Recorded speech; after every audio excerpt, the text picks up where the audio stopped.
So hello everyone and I welcome you all to Saurabh Pandey UPSC YouTube channel के अंदर। और ये टेस्ट सेकंड है। पहला टेस्ट ऑलरेडी हो चुका है और ये सेकंड टेस्ट का जो रिव्यू है वो उसका वीडियो है ये। And this is again a very important जो हम लोग का टेस्ट सीरीज़ चल रही है, प्रीलिम्स टेस्ट जो चल रहा है, और उसमें मैं आपको सारे जितने भी क्वेश्चन है उसको हम लोग एक एक करके डिस्कस करेंगे। अब इसका पीडीएफ में डालना स्टार्ट कर दूंगा। जो लोग उस कोर्स का हिस्सा हैं, प्रीलिम्स टेस्ट सीरीज़ जो कि एडवांस करंट अफेयर्स है, तो वो पीडीएफ भी आपको मिलना स्टार्ट हो जाएगी। और भी कई सारी पीडीएफ और सब आपको मिलता रहेगा, तो आप उसको जो है फॉलो करते रहें। तो यहाँ पे संडे को तीसरा टेस्ट है रात को 9 बजे, मतलब ये वीडियो मॉर्निंग में आ जाएगा आपका, और रात को 9 बजे आपका टेस्ट है, तीसरा टेस्ट है, जिसका रिव्यू वीडियो मैं आपको डाल दूंगा। तो शुरू करते हैं। पहला क्वेश्चन अटल इनोवेशन मिशन से रिलेटेड है, इजी क्वेश्चन है। Entrepreneurship promotion through self employment and talent utilisation to provide platform where innovative ideas are generated established under the ministry of labour and employment. कितने स्टेटमेंट्स इसमें से आपके correct हैं? ठीक है, तो करेक्ट आपसे यहाँ पे पूछा हुआ है, तो यू हैव टू अंडरस्टैंड कि ये मिनिस्ट्री ऑफ लेबर के अंदर नहीं होता है, ये बेसिकली आपका नीति आयोग के अंदर आता है। So it is under NITI Aayog. तो ये स्टेटमेंट आपका गलत हो गया। 2 स्टेटमेंट इसमें सही है, इसमें आंसर आपका क्या होगा? That is 1 and 2। Move to the next question जो पूछा गया था। Consider the following statement about the national mission on edible oil, that is national mission on edible oil palm NMEO की बात की जाए तो the scheme is aimed at covering at an additional 6.5 lakh hectare are area under oil palm cultivation by 2025-2026 to touch 10 lakh hectare mainly in the northeast region and Andaman and Nicobar Island. 90% of the new cultivation is targeted for it is stated that it is targeted for the northeastern region. वो आपका 90% जो है that is targeted for the northeastern region, ये second statement है। और तीसरा है कि centre share in this is 80.11% and state share जो है 19.89% है। अब इसमें कितने स्टेटमेंट आपके जो है वो सही हैं?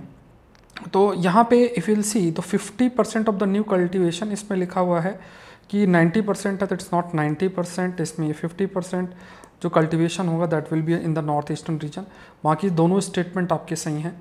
तो ये जो national mission on edible oil है, ऑयल पाम के ऊपर है, उससे रिलेटेड स्कीम है। तो यहाँ पे आपको याद रखना, it is aimed at covering additional 6.5 lakh hectare आपका कवर होगा under oil palm cultivation.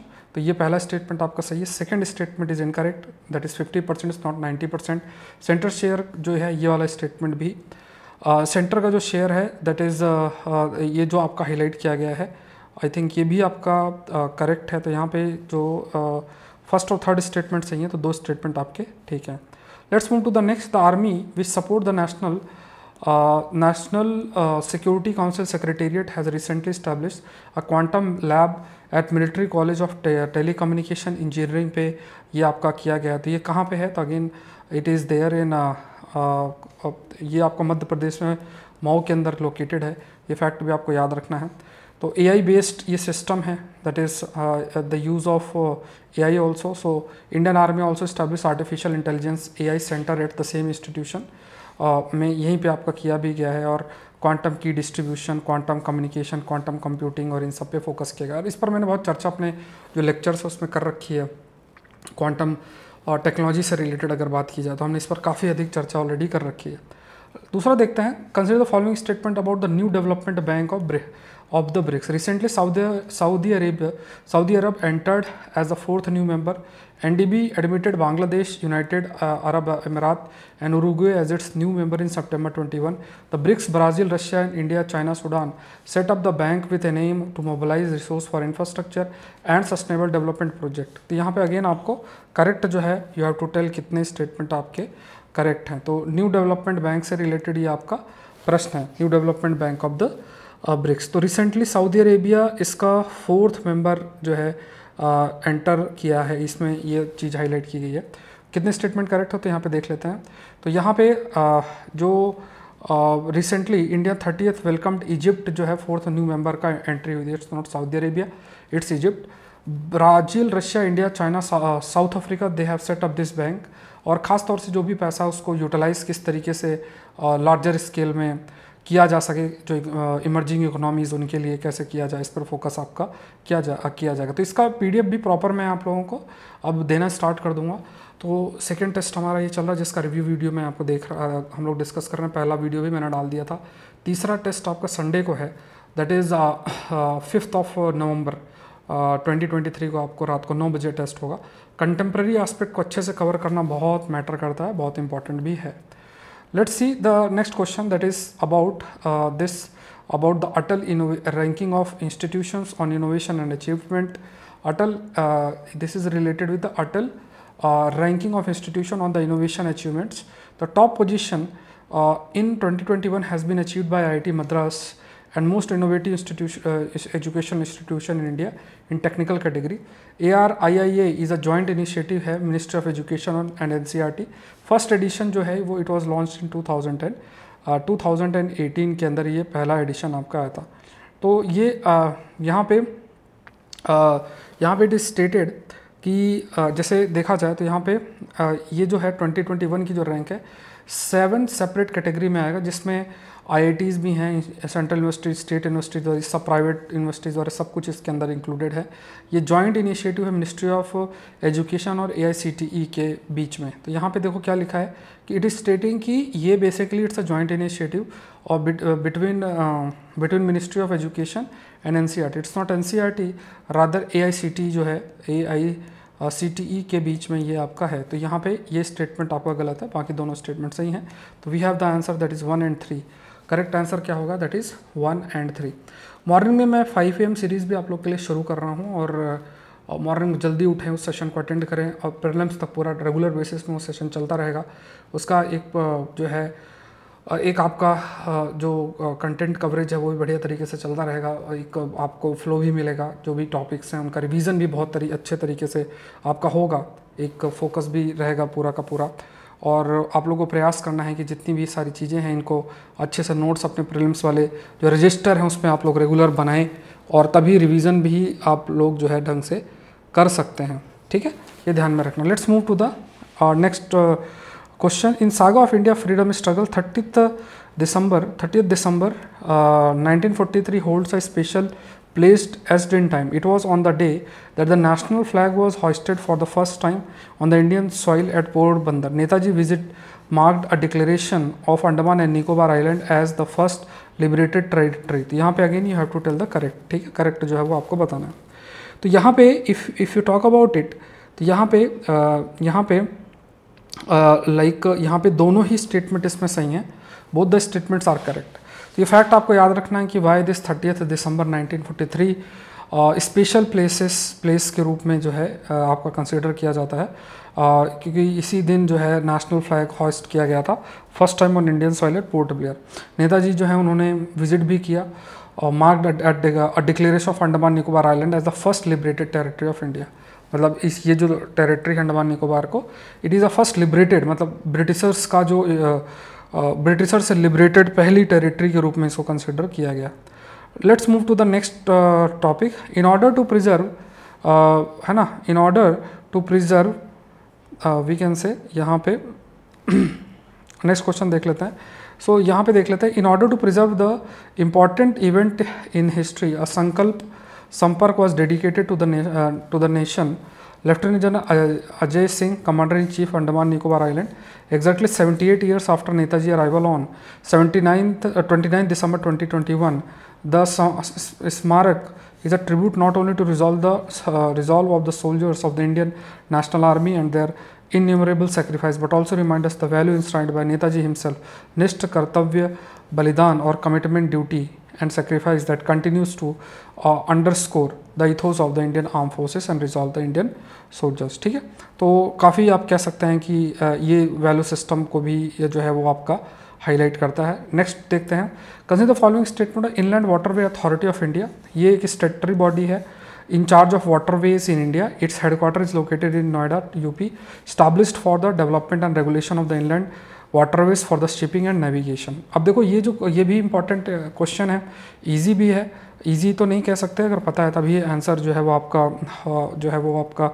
Answer हो पाएगा। तो यहाँ पे इफ़ यू टॉक अबाउट कि एक स्टेटरी बॉडी है, मतलब it is established as per the law, it is correct. Headquarter Noida UP में है। डेवलप्ड एंड रेगुलेशन जो है वो development and regulation of inland water for shipping and navigation. Ship inland water मतलब जैसे नदियों और कैनाल के माध्यम से जो शिप्स और छोटे छोटे शिप्स और ये सब चलाए जाते हैं वो आपके इनलैंड वाटरवे के लिए इस्तेमाल होते हैं। And it is basically managed by the inland waterway authority of India के द्वारा मैनेज होता है। तो तीनों स्टेटमेंट यहाँ पे सही हैं। तो ये कॉन्स्टिट्यूट आपका किया गया था authority 1985 by the parliament of India. And अभी टोटल नेविगेबल जो लेंथ है इंडिया में दैट इज़ 14,500 तक आपका है। इनलैंड वाटरवे अथॉरिटी जो है वो क्रिएट कब की गई 1986 के अंदर, और एम क्या है कि इनलैंड वाटरवे को किस तरीके से देश के अंदर रेगुलेट किया जाए, जो रेगुलेशन उसका प्रॉपर किस तरीके से किया जाए। एंड आज के समय में तो इम्पॉर्टेंट भी है, जैसे जो ministry of road transport and ये सब के अंदर ये आपकी आती है, ministry of port shipping waterway road transport and highway, इसी के अंदर ये आपकी आती भी है। Let's move to the next, that is Konark sun temple. News में था, build by king Narasimhadeva one of eastern Ganga dynasty from 1238-1250 CE। This temple was called the black pagoda in European sailor account as early as 1676 because it looked like a great tired tower which appeared black. It is a classic illustration of the Odisha style of architecture or Ashoka architecture. Again you have to tell the correct. तो यहाँ पे that is you have to understand that is a Konark sun temple के ऊपर है ये। तो ये जो कोणार्क सन टेम्पल से रिलेटेड प्रश्न, this is linked with Konark sun temple. So it is इस पर क्या लिखा है कि it is a classic illustration of the Odisha style of architecture और कलिंगा आर्किटेक्चर। इसमें लिखा हुआ है Ashoka, it's a Kalinga architecture and Kalinga architecture. बहुत ही टेक्निकल क्वेश्चन है बट आंसर करना है आपको कलिंगा आर्किटेक्चर। तो यहाँ पे ये जो है ये आपका गलत है, बाकी दोनों स्टेटमेंट आपके सही हैं related with the Konark sun temple. ठीक है, अगेन आई एम स्टेटिंग ये सारे क्वेश्चंस जो मैं आपसे डिस्कस कर रहा हूँ, जो एडवांस करंट अफेयर्स पर प्रीलिम्स टेस्ट सीरीज हमारी होती है सौरभ पांडे CSE ऐप के अंदर, जिसका लिंक नीचे दिया हुआ है, उस ऐप के अंदर ये टेस्ट होता है। प्राइस मैंने बहुत ही कम 499 रखा है। टोटल 50 टेस्ट होंगे, 2500 से 3000 क्वेश्चंस एडवांस करंट अफेयर्स के कवर होंगे। तो इसको आपको जुड़ना है, देना है। PDF भी मैं देना स्टार्ट कर दूंगा, बट आप लोग नोट्स बनाओ जिससे आसानी से आपका रिवीजन भी अच्छा से हो जाएगा। चलो नेक्स्ट देखते हैं। Following statement the road connecting Chisumle and Demchok recently आपका न्यूज़ में था, मतलब ये हम लोग 2 साल के करंट अफेयर्स को कवर करेंगे। ठीक है, तो 2 इयर्स के अंदर जो भी टॉपिक्स हैं उनको हम लोग कवर कर रहे हैं। So it is located in north Jammu, it passes through a pass known as Nathula, it is which is at the height of over 19,000 feet. The project is to build the road through the pass, is a part of BRO project Himank. यहाँ पे again you have to tell the correct. ठीक है, यहाँ पे you have to tell the correct. तो यहाँ पे if you will see here the road is in, यहाँ पे देखा जाए it is located, यहाँ पे लिखा हुआ है कि road is in south Ladakh. ठीक है, it is in south Ladakh. यहाँ पे क्या लिखा हुआ है, लोकेटेड इन नॉर्थ जम्मू, तो ये गलत हो गया। It passes through the pass, ये पास है पास नोन एज उमलिंगला। ठीक है, it passes through the pass known as Umlingla. ठीक है, तो ये है, ये तो ये गलत हो गया, ये भी सही है और ये सही है स्टेटमेंट। उमलिंगला पास से ये पास होता है। And the height of the pass make it the highest motorable road in the world. ठीक है, इट इज़ ऑल्सो कंसिडर कि जो क्या है highest motorable road in the world. ठीक है, हाईएस्ट मोटरेबल जो रोड के रूप में भी इसको कंसिडर आपका किया जाता है। तो यहाँ पे आंसर क्या ओनली 3 होगा। नेक्स्ट देखते हैं, कंसिडर द फॉलोइंग स्टेटमेंट, ये भी न्यूज़ में था, that is about the McMahon line, boundary between Tibet and British India. It was agreed at Paris convention officially. The convention between Great Britain, China and Tibet of 1914। McMahon line was drawn from the eastern border of Bhutan to the Isurazi pass on China Myanmar border. Again you have to tell the correct. ठीक है, तो यहाँ पे देखते हैं McMahon line की जब हम बात करें, सो इससे रिलेटेड है, तो you have to consider about the McMahon line. तो ये काफ़ी न्यूज़ में भी रहा है because of the China aspect, ये हमेशा से न्यूज़ में आपका जो है बना रहता है। सो यहाँ पे लिखा है it was agreed at the Paris, Paris नहीं, ये है शिमला कन्वेंशन, ये आपका that is Shimla convention, it's not Paris convention. तो ये स्टेटमेंट गलत हो गया। रेस्ट आपका सही, convention between Great Britain, China and Tibet के बीच में ये कन्वेंशन आपका था, तो ये तो स्टेटमेंट ठीक है, लेकिन यहाँ पे पेरिस नहीं होगा, कन्वीन आपका क्या होगा, शिमला होगा। तो पहला स्टेटमेंट सही, दूसरा भी सही है। It was drawn from the eastern border of Bhutan to the Isurazi pass, ये भी याद रखना। तो आपको याद रखना है कि अगर इशूराजी पास आपसे पूछे रिसेंटली न्यूज़ में था तो ये कहाँ है, वेयर इट इज़ लोकेटेड, इशूराजी जो पास है वेयर इट इज़ लोकेटेड, तो ये लोकेटेड है चाइना म्यांमार बॉर्डर पे, ये ध्यान में रखना। तो यहाँ पे अगेन यहाँ पे जो आपका आंसर है दैट इज़ 2 स्टेटमेंट सही हैं 1 and 3। नेक्स्ट देखते हैं, consider the following about the inverted duty structure, ये भी इकोनॉमी का टॉपिक है, इन्वर्टेड ड्यूटी स्ट्रक्चर के ऊपर है। दिस स्ट्रक्चर जिसे हम कहते हैं inverted duty, this structure comes in situation where import duties on the input goods are higher than the finished goods. This creates an inverse accumulation of input tax credit which in most cases has to be refunded. Correct जो है वो आपका बताया गया है, बताना है आपको, ठीक है। Which of the following statement is correct. अब देखो यहाँ पे आपको ध्यान में रखना है कि दोनों ही स्टेटमेंट सही हैं। जैसे मान लो, जैसे जनरली जीएसटी का क्या होता है, जैसे सपोज करो मैं एक बिजनेस रन कर रहा हूँ और उसमें मैंने कोई सर्विस दी और मुझे 100 रुपये जीएसटी देना पड़ रहा है, 100 रुपये मैं जीएसटी दे रहा हूँ, और उसमें से मान लो मैंने कुछ खरीदा और जो भी किया मुझे भी जीएसटी पे करना पड़ेगा, तो 80 रुपये मैंने जीएसटी पे किया, ठीक है। और कोई मेरा प्रोडक्ट यूज़ कर रहा है तो उससे जो मेरी इनकम आ रही है उसमें 100% जीएसटी जो है मुझे लगा। जैसे कोई भी प्रोडक्ट है, मान लो कोई भी प्रोडक्ट है, उसमें जो जीएसटी लगेगा तो वो जीएसटी मुझे फाइल करना पड़ेगा। और मैं कुछ खरीदता हूँ तो उसमें जो जीएसटी है वो मुझे देना पड़ेगा। तो आप जो खुद पे कर रहे हो, मतलब जैसे आपको खुद एक प्रकार से जैसे 80 रुपये आपको खुद पे करना पड़ रहा है, और आपके प्रोडक्ट में की बात करें तो यहाँ पे जैसे मान लो आप कुछ चीज़ खरीद रहे हो, सपोज़ करो एक आपका को कंप्यूटर बनाना है, तो कंप्यूटर आपने ख़रीदा। अब कंप्यूटर का प्राइस है सपोज़ 10,000 उसका प्राइस है, और उसमें 18% जीएसटी लगा, तो जो भी इसका 1800 रुपये आपका होगा, तो जो भी 1800 रुपये है तो वो आप इनपुट क्रेडिट कर सकते हो, प्रोवाइडेड अगर आपका जीएसटी नंबर है और एक सर्टेन अमाउंट से अगर आप है आपकी इनकम और आप जीएसटी पे कर रहे हो, तो उसमें आपको ये जो भी आपका खर्चा आएगा उसमें जो जीएसटी आपको माइनस हो जाता है। तो कई बार क्या होता है कि ये इनपुट ज़्यादा हो जाता है और जो जीएसटी है वो कम है, तो इसे हम इन्वर्टेड ड्यूटी स्ट्रक्चर भी बोलते हैं। और इसमें एक चिंता का विषय भी होता है, क्योंकि जो भी इनपुट क्रेडिट है वो तो वापस करना पड़ेगा, तो फिर कई लोग इधर उधर से भी चीज़ें करके मैनेज कर लेते हैं, तो ये भी सरकार के लिए एक मैटर ऑफ कंसर्न बनता है। तो इसे इन्वर्टेड ड्यूटी स्ट्रक्चर कहते हैं। दोनों स्टेटमेंट सही है, आंसर है that is both 1 and 2। Let's move to the next, that is cropland area across the world increased 9% and cropland net area production by 25% from 2003 to 19 according to the new study. The growth was primarily due to the agriculture expansion in Africa and South America. 49% of the new cropland area replaced natural vegetation and tree covers. The largest cropland expansion was observed in Asia. Again you have to tell about the correct finding. तो जो cropland area है across the world ये 9% से increase हुआ। Cropland net primary जो production है वो 25% से इंक्रीज़ आपका जो है वो आपका हुआ। तो यहाँ पे अगर देखा जाए, ठीक है, ये इफ़ यूल सी हियर, तो ये स्टेटमेंट सही है, ये स्टेटमेंट सही है।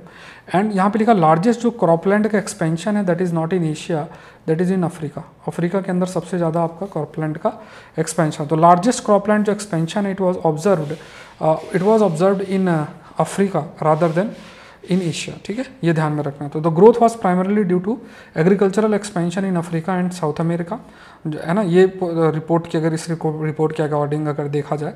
और 49% जो न्यू क्रॉपलैंड एरिया जो है उसने it has replace the natural vegetation and tree cover, it has replace the natural vegetation and tree cover. क्योंकि जैसे अगर आप नए खेत बना रहे हो, नई चीज़ें उगाना चाह रहे हो, तो उसमें नेचुरल वेजिटेशन और ट्री कवर रिमूव करने पड़ेंगे। तो पहला दूसरा स्टेटमेंट आपका जो है आपका इसमें से सही है, ठीक है।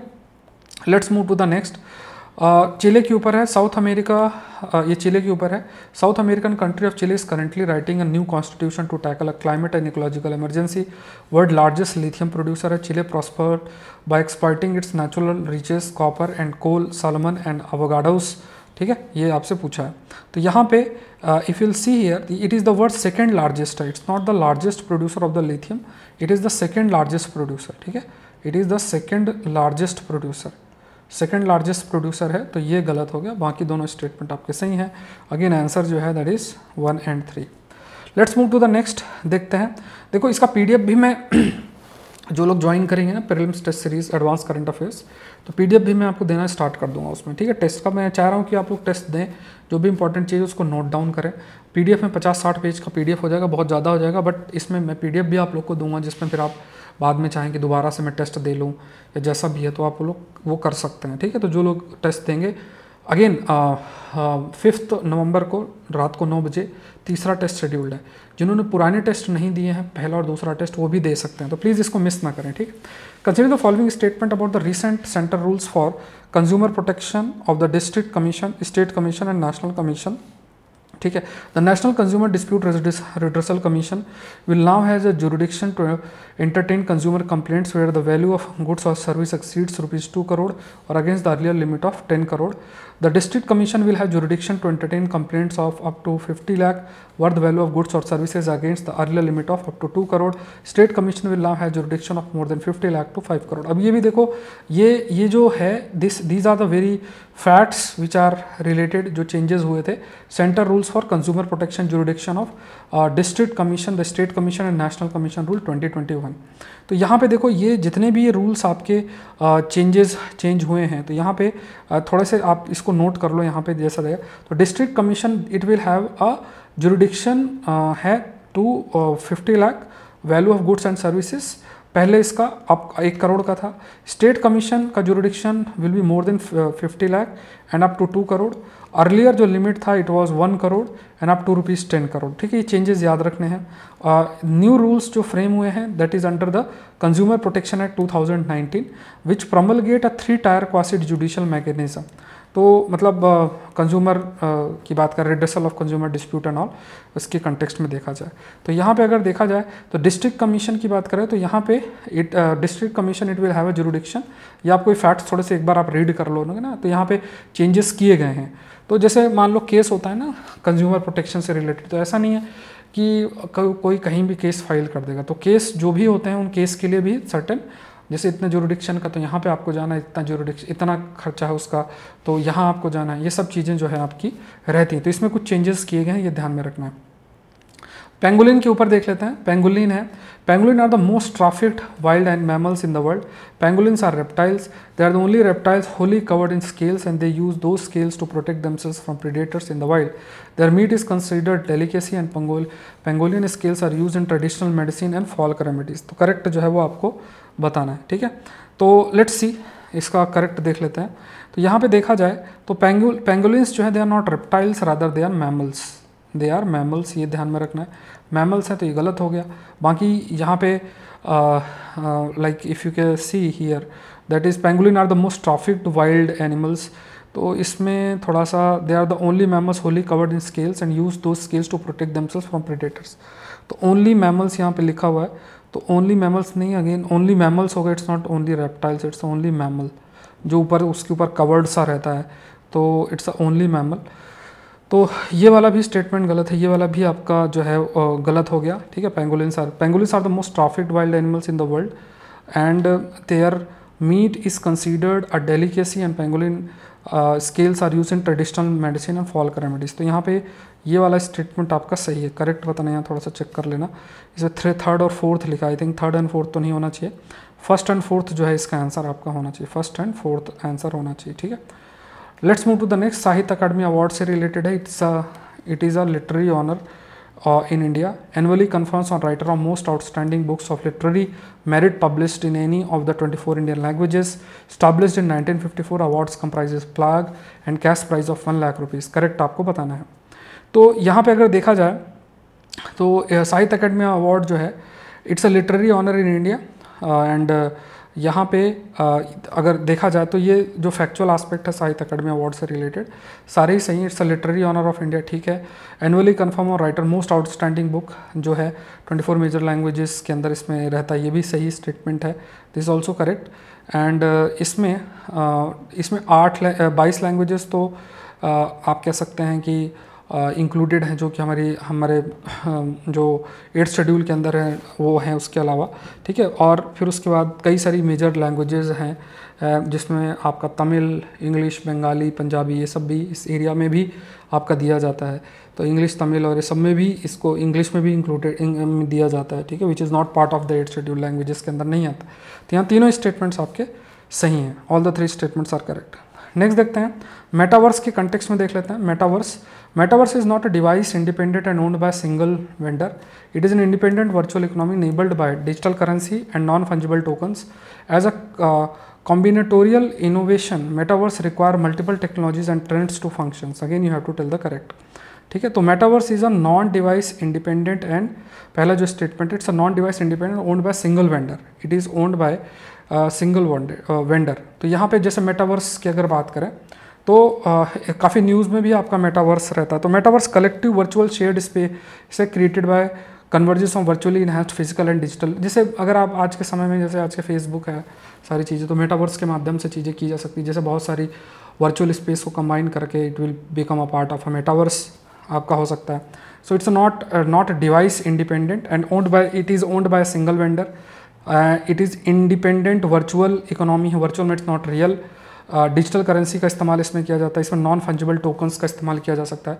मतलब कोई भी जैसे सपोज करो एक पेंटिंग है, पेंटिंग को तो ऐसे आप बेच नहीं सकते, तो उसको नॉन फंजिबल टोकन मतलब एक सर्टेन कोड में कन्वर्ट करके उसको खरीदा बेचा जा सकता है, तो नॉन फंजिबल टोकन भी कहते हैं। इट्स यहाँ पे मल्टीपल टेक्नोलॉजी और इन सब की जरूरत है। तो तीनों स्टेटमेंट्स यहाँ पे सही हैं, आंसर है that is 1, 2 and 3। Let's move to the next, that is the financial stability report. Financial stability report, it is published in once in a year. It tells us how robust or vulnerable our financial system, especially our banking system, is to the changes in the economy. It details the state of financial stability in the country, and it is prepared after taking into account the contribution from all financial sector regulators. Again you have to tell the correct, ठीक है, आपको जो है correct बताना है। So यहाँ पे क्या लिखा है, it is published once in a year. सो यहाँ पे देखते हैं, यहाँ पे इट इज़ मतलब यहाँ पे लिखा हुआ है it is published once in year, तो it is published not once in year, rather it is published twice in year, twice in year, ठीक है। तो ये गलत हो गया। एंड मतलब अब इसमें क्या है कि जो भी फाइनेंशियल सिस्टम और इन सब के बारे में जानकारी देना, एंड ये भी है कई सारे लेवल पे जो कंट्रीब्यूशन है फ्रॉम ऑल, जितने भी फाइनेंशियल सेक्टर के रेगुलेटर्स हैं उनके द्वारा जो भी डेटा और उस बेसिस में इस रिपोर्ट को पब्लिश भी किया जाता है।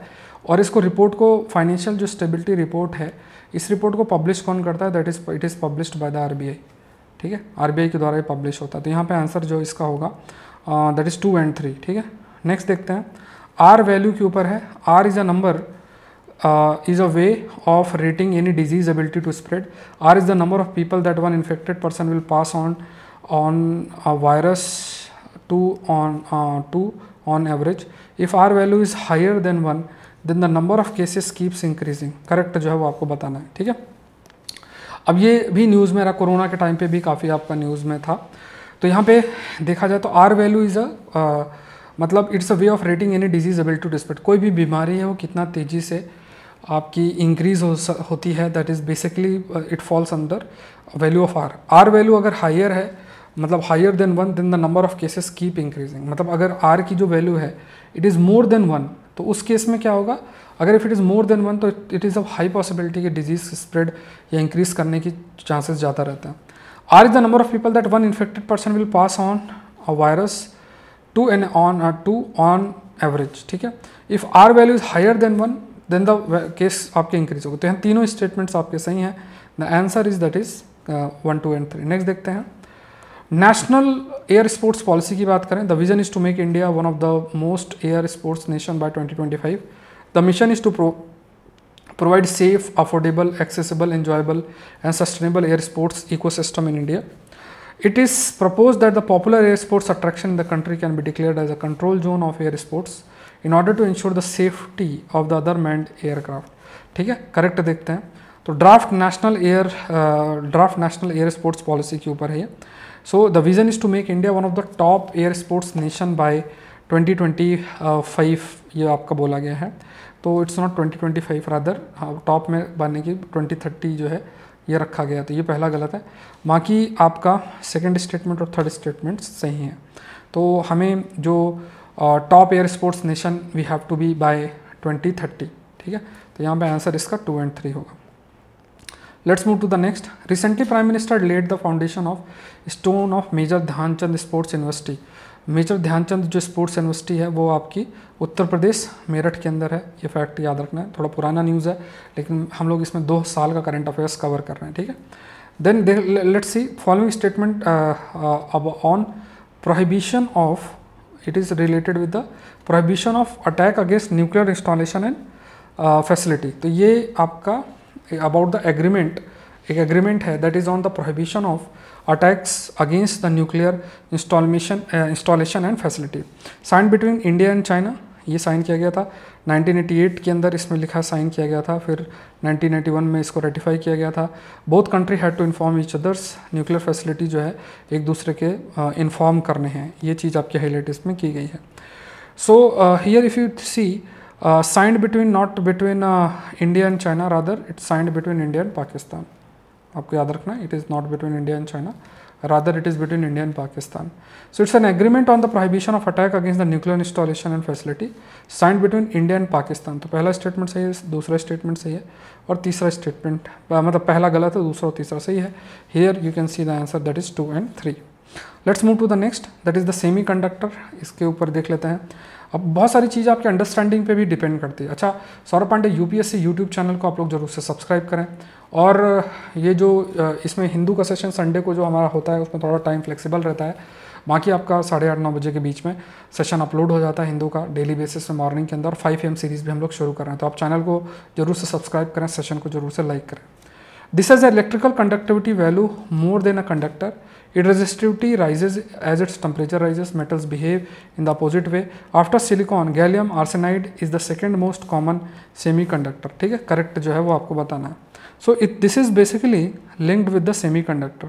सो यहाँ पे क्या है, this has the electric conductivity value more than a conductor, conductor से ज़्यादा इसकी वैल्यू है, पहला ये है। तो यहाँ पे क्या है, ये conductivity is not more than, rather it's between that of conductor and insulator, ठीक है। मतलब कंडक्टर मतलब जो इलेक्ट्रिसिटी को कंडक्ट कर सकता है और इंसुलेटर के बीच में इसकी कंडक्टिविटी होती है। जैसे मान लो कोई भी वायर है, उससे इलेक्ट्रिसिटी पास हो सकती है, अगर वो कॉपर वायर है तो बढ़िया तेज़ी से पास होगी। तो जिसमें जितना प्रॉपर्टी है कंडक्टिविटी की, उतना तेज़ी से आपकी उसमें इलेक्ट्रिसिटी एंड ऑल भी पास होगी। तो पहला तो देखो गलत हो जाएगा। दूसरा देखा जाए, इसमें लिखा दूसरा जो स्टेटमेंट है, दूसरा देखते हैं that is electric value falling between that of a conductor. उसके बाद its resistivity falls as its temperature rises as its temperature rises, behave in the opposite way। so its resistivity not rises, is rather it's false। Resistivity मतलब होता है जो resistance है ना, जैसे कोई भी चेंजेस हुए और उससे इलेक्ट्रिसिटी जो आपकी साइड से पास ना हो। So its resistivity falls as its temperature rises, ठीक है। And metals behave in opposite way, जो मेटल्स है they behave in opposite way, metals behave in opposite way, it's correct. फिर after silicon gallium arsenide is the most common semiconductor, ये सही है। तो यहाँ पे एक ही स्टेटमेंट सही है, that is 3 only. Let's move to the next, that is the Financial Resolution and Deposit Insurance Bill। Financial Resolution and Deposit Insurance Bill 2017, it means to address the issue of insolvency of the firms in the financial sector। The bill was withdrawn due to concern among public over safety of deposit with no assurance by the central government। A key point of criticism was the so-called bail-in clause in the bill that said in case of insolvency in a bank, the depositors will have to bear the part of the cost of a resolution by corresponding reduction in their claims। तो यहाँ पे क्या है, this is related the financial resolution and deposit insurance bill 2017। तो इसमें क्या है कि यहाँ पे देखो, ये जो बिल है, पूरा जो बिल है इसके प्रोविजंस हमें गो थ्रू होना है। तो यहाँ पे देखो, यहाँ पे if you will see here, the bill was withdrawn due to the concern among the public और the safety of the deposit despite assurance by the government. तो मतलब जो भी आप डिपॉजिट बैंक में करते हो उससे रिलेटेड कंसर्न है, इसलिए इस बिल को विड्रॉ भी कर लिया गया था। ऑल्दो क्योंकि बिल विड्रॉ कर लिया गया, there is a less possibility इसमें जो है प्रश्न जो है आपके लिए फ्रेम हो, लेकिन फिर भी कुछ पॉइंट्स जो है हमें ध्यान में रखना है। So it drawn due to the concern among the public और the safety of deposit with no assurance by the, तो यहाँ पे एश्योरेंस नहीं, सरकार ने एश्योरेंस दिया था, उसके बावजूद भी कंसर्न था, ये गलत है, बाकी दोनों सही हैं।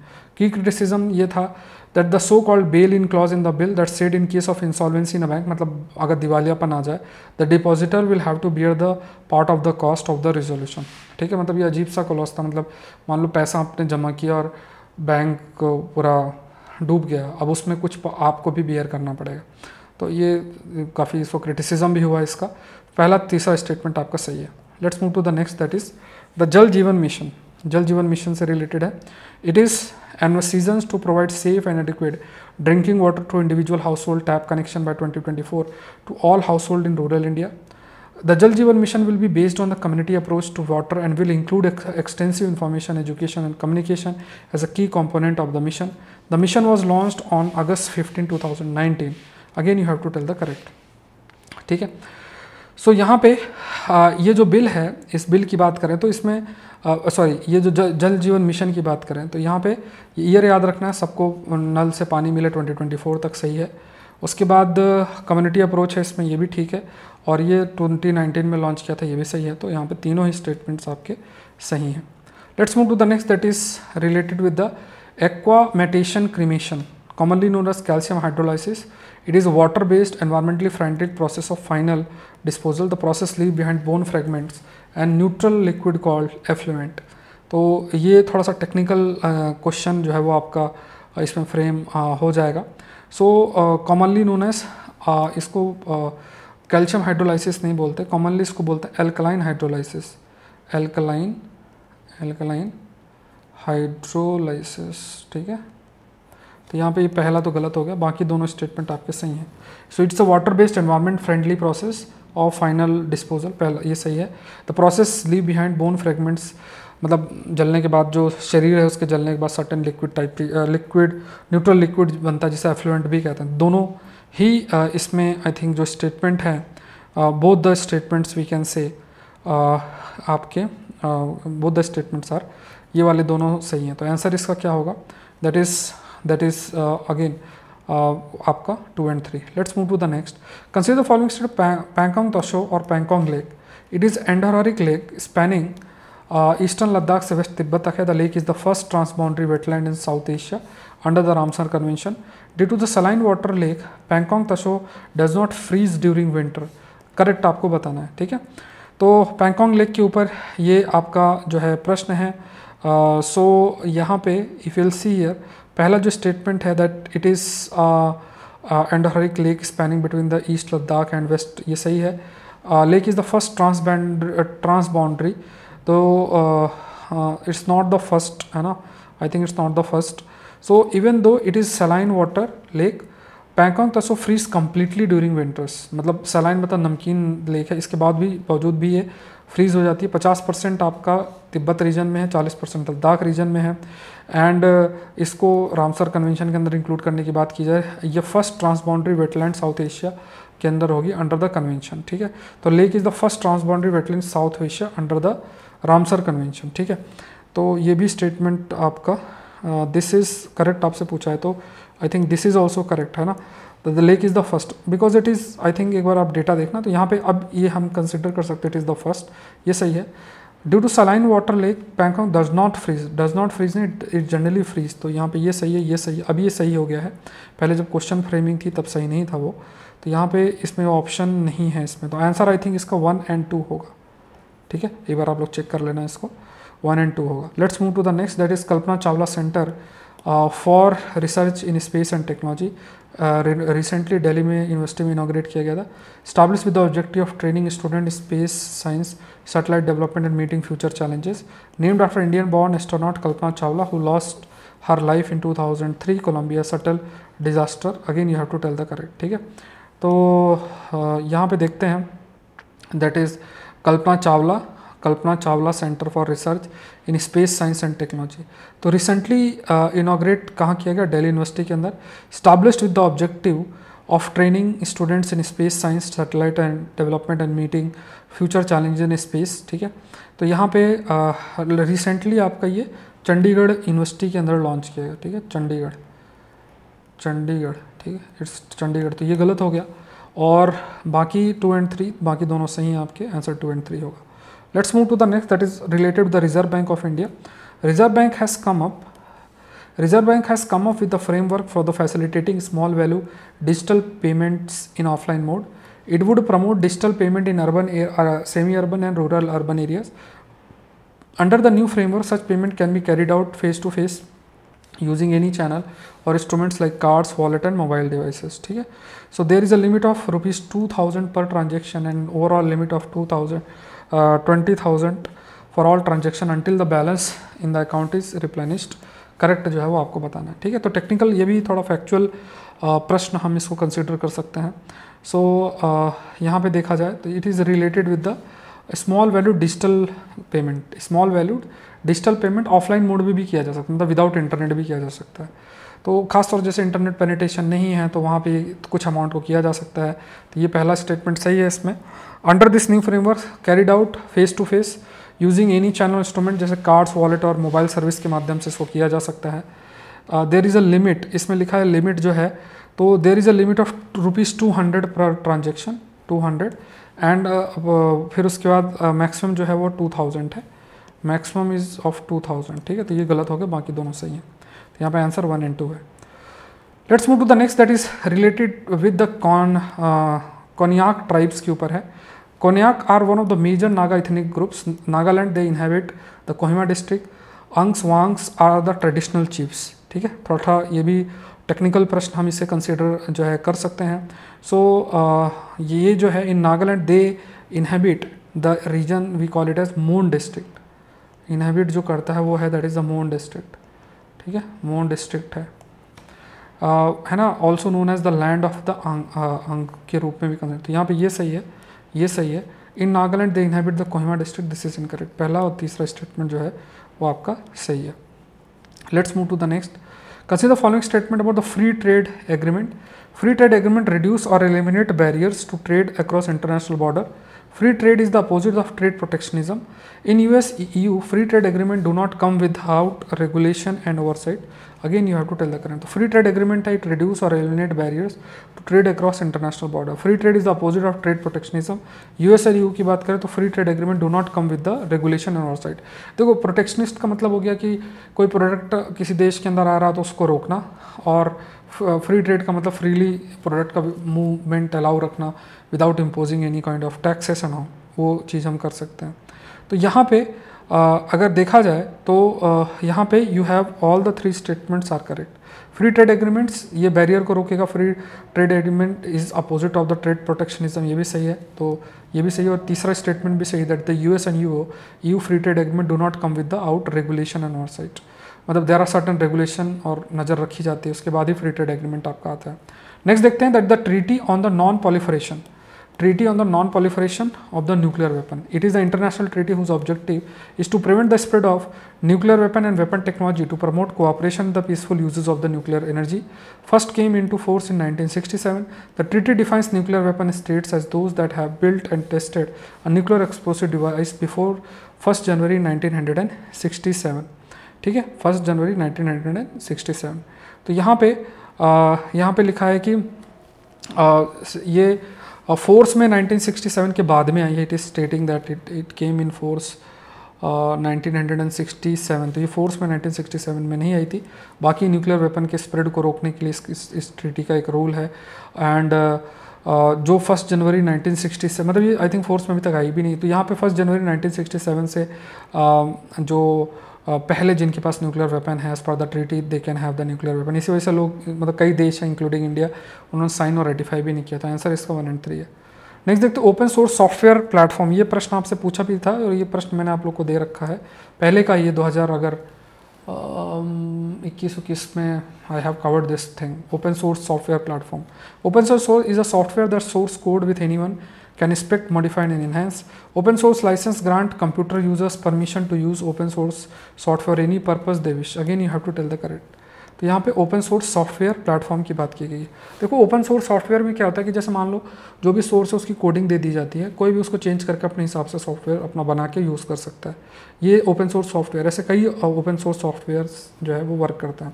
अब इसका मतलब ये नहीं कि किसी का ओरिजिनल सॉफ्टवेयर आप चेंज कर दो, इट मीन्स वो सारा जो सॉफ्टवेयर उसकी सारी जानकारी रहती है, कोडिंग एंड ऑल सब कुछ होता है, चेंज करके यूज़ किया जा सकता है। ये ओपन सोर्स सॉफ्टवेयर का खास बात है। तो यहाँ पे दोनों स्टेटमेंट आपके सही हैं। उसके बाद देखते हैं consider following statement the CSSIR national physical laboratory के ऊपर है ये। It is situated in Bangalore. The main M of the laboratories to strengthen and advance physics-based research and development for the overall development of the science and technology in the country.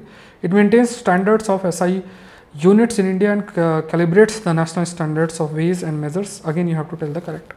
ठीक है, तो यहाँ पे लिखा है कि ये लोकेटेड कहाँ, बेंगलोर में। It's located in new Delhi. कहाँ लोकेटेड है? न्यू दिल्ली के अंदर लोकेटेड है। तो यहाँ पे ये तो गलत हो गया। बाकी जो स्टेटमेंट है, दोनों स्टेटमेंट बाकी सही हैं। ठीक है, तो यहाँ पे आंसर इसका क्या है? That is 2 and 3। Let's move to the next. अच्छा, again I am stating 5 November, मतलब बाद में भी अगर आप सेशन देख रहे हो तो पहली चीज़ तो ये है कि ये सेकेंड टेस्ट का रिव्यू वीडियो है जिसको हम लोग कवर कर रहे हैं। क्वेश्चंस मैं आपको दिखा रहा हूँ, हम लोग देख भी रहे हैं, और आपको टेस्ट का हिस्सा बनना है। सब संडे को रात को 9 बजे टेस्ट है। तीसरा टेस्ट जो है आज शेड्यूल्ड है रात को 9 बजे। तो अगर आप बाद में भी कभी सेशन देखते हैं तो if will join the course by downloading Saurabh Pandey CSE app, जिसका लिंक डिस्क्रिप्शन बॉक्स में है, तो आप 50 टेस्ट ज्वाइन कर सकते हैं।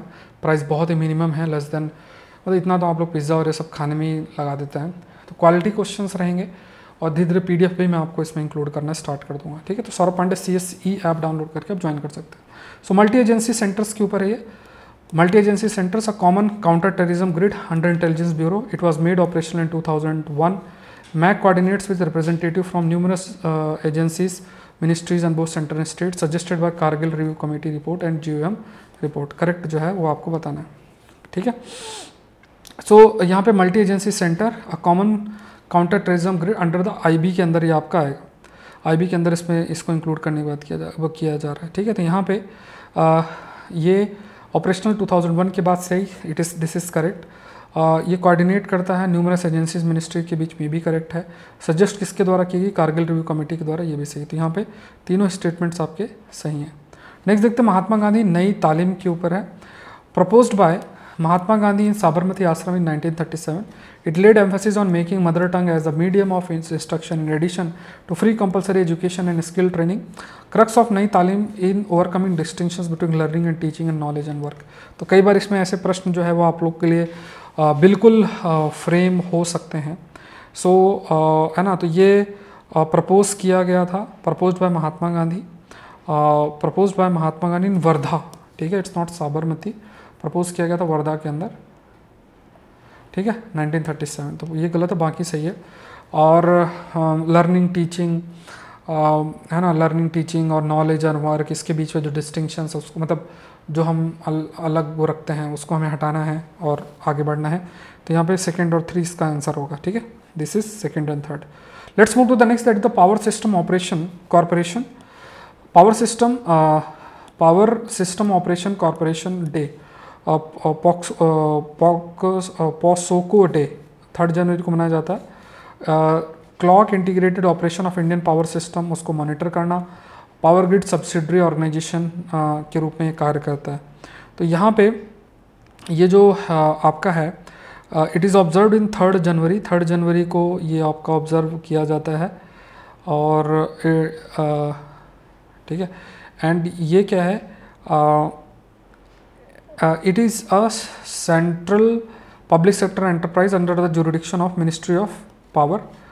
3rd जनवरी को सेलिब्रेट किया जाता है। ठीक है, अंडर मिनिस्ट्री ऑफ पावर के अंदर है, as one of the power PSU जो पब्लिक सेक्टर अंडरटेकिंग है, और सेपरेट किया गया। पावर ग्रिड्स जो कि सब्सिडरी ऑर्गेनाइजेशन, मतलब एक ऑर्गेनाइजेशन है with in the ministry of power के अंदर, उसे सेपरेट करके एक यूनिट बनाया गया है, दैट इज़ पावर PSU, है ना, one of the power PSU जिसके द्वारा चीज़ देखी जाती है। सो यहाँ पे जो ग्रिड है, operation of grid in a reliable, efficient and secure manner. तो इसमें लगभग 5 regional dispatch centres, national load dispatch centres और ये सब लोकेटेड है।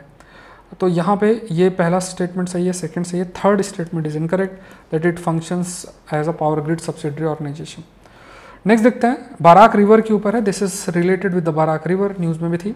Flow through the state of UP, Bihar, West Bengal in India.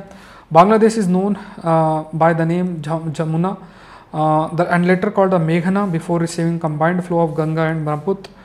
तिपाईमुख dam is proposed dam on the river, ठीक है, तिपाईमुख dam जो है इससे प्रपोज डैम है। तो यहाँ पे अगर देखा जाए, if you see here the Barak, about the Barak river, so simple सी बात है कि ये यूपी से कैसे फ्लो करेगी, तो ये मणिपुर, नागालैंड, मिजोरम और आसाम से फ्लो करती है, तो ये गलत है। और उसके बाद इसे जो है Bangladesh, it is known by the name सूरमा नाम से जानी जाती है, it is known by the name Surma and, ठीक है, सूरमा and Kushiyara and later called मेघना, लेटर मेघना किया जाता है before combined flow of Ganga and Brahmaputra. तिपाईमुख dam जो है इसी में लोकेटेड है। तो इसमें अगर इफ़ यू सी हियर, तो यहाँ पे इसका जो आंसर होगा दैट इज़ 2 and 3। तो पहला तो गलत होगा, इसका जो आंसर होगा दैट इज़ 2 and 3, ठीक है, 2 and 3 इसका आंसर होगा, that is 2 and 3। Let's move to the next. ये क्वेश्चन शायद रिपीट हो गया, ठीक है, ये क्वेश्चन जो है दैट इज़ रिपीटेड, ठीक है, यहाँ पे उसको करेक्ट किया गया बट वो क्वेश्चन इसमें आ गया है, तो ये सही है, 3 सही है। और इसमें ये पहला स्टेटमेंट गलत है और ये भी गलत है, तो आंसर है आंसर जो है दैट इज़ 3 ओनली, ठीक है, तो ये करेक्ट, इसमें ये सेकंड में दे रखा है, करेक्ट है। नेक्स्ट देखते हैं सिराडो के ऊपर है। सिराडो जो है it is a vast tropical savanna ecoregion Argentina का, called upside down forest because of the deep root in plant sink into ground और survive seasonal drought and fires, ठीक है। It is the world most species rich steppe, a major carbon sink and that helps to stow climate, ठीक है, correct जो है वो आपको बताना है। So it's a vast tropical savanna ecoregion of Argentina. It is often called upside down forest because of the deep root. तो ये भी सही है। यहाँ पे देखो अगेन ये इंपॉर्टेंट है, इको रीजन सेराडो की बात करें, vast tropical savanna ecoregion है, इसे अपसाइड डाउन फॉरेस्ट भी कहते हैं because of the deep roots in plants, deep roots its plants sink into the ground, मतलब इसके बहुत डेप्थ में रूट्स होती हैं, नीचे चली जाती हैं काफ़ी, और इवन बहुत सूखा रहेगा तब भी they can survive. World most species rich steppes grassland type है और मेजर कार्बन सिंक है, तो तीनों स्टेटमेंट इसमें सही है। नेक्स्ट देखते हैं गांधी सागर डैम के ऊपर है। Gandhi Sagar dam is constructed on Narmada river, the dam is located on Mandsaur district of state of Rajasthan, masonry gravity dam भी कहते हैं, और करेक्ट जो है आपको बताना। So dam is constructed on Narmada river के ऊपर है, ये पहला जो बोला गया है। चंबल रिवर के ऊपर है, इट इज़ इन चंबल, ठीक है, चंबल रिवर के ऊपर है, ये है, तो ये गलत है। The dam is located in Mandsaur district of state of Rajasthan, state of Madhya Pradesh में है, तो ये गलत है। It is a masonry gravity dam के रूप में है, तो यहाँ पे वी कैन से, तो यहाँ पे पहला इसमें लिखा है the dam is constructed on the, तो यहाँ पे देखो it is on the Chambal river, ये डैम किस में है, इसमें लिखा है, इसमें इट इज़ इन नर्मदा, तो ये चंबल, इसमें आंसर जो होगा दैट इज़ बेसिकली 3 ओनली होगा, ठीक है, 3 only, answer is that is 3 only, answer is that is 3 only, ठीक है। यहाँ पे ये थोड़ा सा आई थिंक टाइपिंग एरर कई बार सिस्टम में अपलोड होता है ना, तो उसमें दिक्कत आ जाती है। लेट्स देखते हैं prime minister inaugurated new integrated terminal building of Maharaja Bir Vikram airport, है ना, वीर विक्रम एयरपोर्ट, तो ये रिसेंटली जो है इसमें इनॉग्रेट किया था, it is located in Tripura, ठीक है। Let's move to the lithium ion cells and nickel cadmium batteries. The energy density of nickel cadmium battery is nearly 4 that time higher than of lithium ion cells. Lithium ion battery use aqueous electrolyte solutions where ion transfer to and fro between the anode and electrode generally made up of graphite and cathode triggers the recharge and discharge of electron. In current lithium ion battery in which the electrolyte is flammable liquid, dendrites formation can trigger the fire. Correct जो है वो आपको बताना है। So यहाँ पे देखा जाए तो यहाँ पे कहा गया जो एनर्जी, इट इज स्टेटेड कि एनर्जी डेंसिटी जो है निकल कैडमियम बैटरी 4 गुना है लिथियम आयन से, ये सही है। फिर उसके बाद आयन ट्रांसफर, देखो जनरली क्या होता है, जैसे कोई भी है तो ये है, फिर एक कैथोड होगा, एक एनोड होगा, है ना, उसके बाद यहाँ लिक्विड होगा जिसे हम इलेक्ट्रोलाइट बोलते हैं, इसी में चार्ज के मूवमेंट्स होंगे और उस वजह से फिर एनर्जी आपकी प्रोड्यूस होती है, ठीक है। सो लिथियम आयन में जो एक्वस इलेक्ट्रोलाइट सॉल्यूशंस जो हैं वो इस्तेमाल आपके किए जाते हैं, ठीक है, तो ये स्टेटमेंट सही है। In current lithium ion battery in which the electrolytes is flammable liquid dendrite formation can trigger a fire. ठीक है, देयर इज अ पॉसिबिलिटी जो है कि there it can trigger a fire, आग लग सकती है because of the there are certain, मतलब इसमें क्योंकि देखो जो लिक्विड भी इलेक्ट्रोलाइट के रूप में इस्तेमाल होता है उसमें आग लगने की संभावना रहती है, एंड डेंड्राइट फॉर्मेशन भी आपका होता है। तो ये क्या है, ये तीनों ही स्टेटमेंट इसके सही हैं। आंसर इसमें 1, 2 and 3। About the solid waste के बारे में देख लेते हैं, battery technology. So it's lower cost, ability to undertake more charging cycle, thereby longer life and improved safety, lower cell energy density. अब देखो इसमें लोअर सेल एनर्जी डेंसिटी अगर ये कह रहे हैं तो ये अपने आप ही आप देखो कि उसका एडवांटेज कैसे होगा, तो ये तो हायर सेल एनर्जी डेंसिटी होना चाहिए, ये गलत है, बाकी दोनों सही हैं। ठीक है, तो इसमें आंसर क्या होगा 1 एंड 2। अगेन आई एम स्टेटिंग, आप लोग टेस्ट दो, एडवांस करंट अफेयर्स के सारे चीज़ें कवर होंगी, साथ में आपको एग्जाम से पहले PDF एंड ऑल सब कुछ अवेलेबल रहेगा। कोशिश करें रेगुलर बेसिस में टेस्ट दें, संडे को एटलीस्ट थोड़ा सा आपका एक ट्यूनिंग स्टार्ट होना चाहिए। चलो कहाँ पे टेस्ट दोगे, सौरभ पांडे CSE ऐप के अंदर, डिस्क्रिप्शन बॉक्स में लिंक आपका दिया हुआ है। हर संडे को टेस्ट रात को 9 बजे आपका टेस्ट रहता है। ठीक है, वो आपको जरूर से देना। Consider following statement, Rani Lakshmibai the Rani of Jhansi, the Maharani of Maratha princely state of Jhansi from 1843 to 1853 was the wife of Maharaja Damodar Rao. It was named Manikarnika Tambe, was nicknamed Manu. She was one of the leading figure of Indian rebellion of 1857 and became a symbol of resistance to the British Raj for the Indian nationalist. Correct जो है वो आपको बताना है। ठीक है, तो Rani Lakshmibai the Rani of Jhansi इनके ऊपर है। तो Maharani of Maratha princely state of Jhansi from 1843 से 1853 जो है ये आपकी थी। ठीक है, तो यहाँ पे ये सही है। शी वॉज नेम्ड मणिकर्णिका तांबे, ये भी आपका सही है। उसके बाद she was one of the leading figure of the Indian rebellion, ये भी सही है। तो यहाँ पे तीनों ही आपके सही हैं। ठीक है, ऑल द 3 ये गलत है, ये तीनों ही स्टेटमेंट्स आपके सही हैं। नेक्स्ट देखते हैं, about core sectors of Indian economy. 8 core sector of Indian economy are electricity, steel, refinery product, aluminium, coal, service, natural gas and fertilizer. The 8 industries have combined share of 18% in the index of industrial production. If these 8 core sector industries are not growing fast enough, the rest of the economy is unlikely to either. ठीक है, so यहाँ पे देखा जाए core sector of the Indian economy, 8 core sectors हैं इसमें। ठीक है, कोर सेक्टर्स की अगर बात की जाए, electricity, steel, refinery product, aluminium, core, services, natural gas and fertilisers. ठीक है, सो यहाँ पे electricity, steel, refinery product, refinery product, इसमें एल्यूमिनियम दिया है, एल्यूमिनियम इज़ नॉट देयर। ठीक है, तो ये गलत हो गया। कंबाइंड 80% है, ये गलत हो गया, ये सही है। तो आंसर इसका क्या होगा, दैट इज़ 3 ओनली। ठीक है, ये कंबाइंड आपका लगभग 40.27 है। मालाबार एक्सरसाइज देख लेते हैं। Multilateral war gaming naval exercise है, 1992 में स्टार्ट हुई थी। बायलैटरल एक्सरसाइज है इंडिया और US के बीच में। Japan and Australia first participated in 2007 and since 2014 India, US and Japan have participated in exercise every year. ठीक है, हर साल जो है वो करते हैं। तो मालाबार जो है इट्स मतलब यहाँ पे तीनों ही statements naval exercise and navies के बीच में होती है। 1992 में से स्टार्ट हुई है, बाकी इसमें जापान और ऑस्ट्रेलिया का एडिशन भी है। 2007 से 2014 से इंडिया, US और जापान साथ में मतलब पार्टिसिपेट कर रहे हैं। तो ऑल द 3 आर करेक्ट। ठीक है, यहाँ पे all the 3 are correct. So Malabar is a multilateral war gaming naval exercise that was started in 1992. It began as a multilateral exercise between the navies of India and US. ठीक है, and फिर इस पे लिखा है from 2000 onwards Japan and Australia first participated in 2007 and since 2014 India and US and Japan have participated in exercise every year. ठीक है, तो ये देखना। नेक्स्ट देखते हैं, सेबी के ऊपर है, सेबी के ऊपर है। नेक्स्ट देखते हैं, come out with the same fresh rules for initial public offering. The price band of IPO should be set in such a way that the ceiling price is at least 55% of the full price. Companies will not be allowed to use more than 50% of the money that collect from IPO to fund the purchase of their businesses unless they offer sufficient details. Promoters with a stake of more than 20% in the company cannot sell more than half of their stake in an IPO. Correct जो है वो बताना है। ठीक है, तो ये क्या है, सेबी के कंटेक्स्ट में है, security and exchange board of India. इसमें जो प्राइस बैंड है IPO के लिए should be set in such a way that the ceiling price जो है एटलीस्ट 55% आपका हो फ्लोर प्राइस के। तो यहाँ पे देखा जाए तो यहाँ पे कहा गया सीलिंग प्राइस जो है वो लगभग 105% होना चाहिए।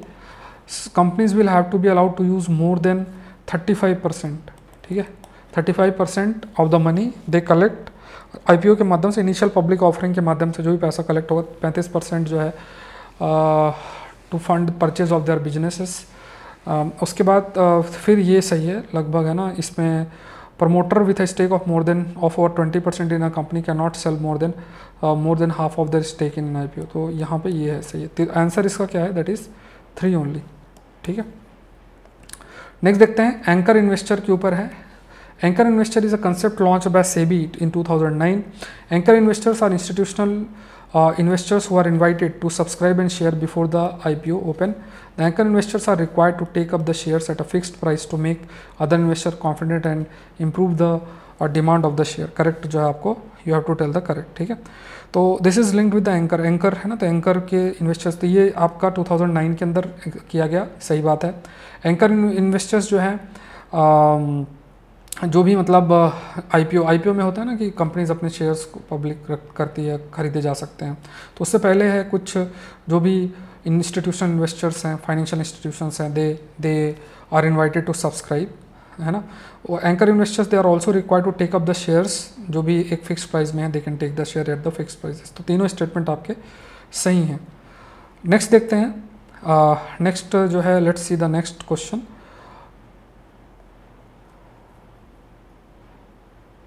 ठीक है, ठीक है, चलो इतने ही हैं। सो आज के लिए इतना ही। आई होप ये सेशन जो है वो आपके लिए बहुत हेल्पफुल रहा होगा। एंड आप लोग कोशिश करें कि टेस्ट को ज़रूर से ज़रूर अटेम्प्ट करें, रेगुलर बेसिस में टेस्ट अटेम्प्ट करना है। Saurabh Pandey UPSC YouTube channel को आप लोग ज़रूर से सब्सक्राइब करें, डेली बेसिस में जो सेशन होते हैं उनको भी देखें। 5 AM सीरीज़ भी मैं मंडे से स्टार्ट कर दूँगा, और आज का टेस्ट भी आप लोग ज़रूर से ज़रूर आपको अटेम्प्ट करना है। सो आई होप ये सेशन आपके लिए हेल्पफुल रहा होगा। और सौरभ पांडे सौरभ पांडे CSE ऐप को आपको डाउनलोड करना है, लिंक आपको डिस्क्रिप्शन बॉक्स में दिया हुआ है, और आप अपना जो टेस्ट है उसको अटेम्प्ट कर सकते हैं। तो मिलते हैं नेक्स्ट सेशन के अंदर। Thank you everyone, thank you.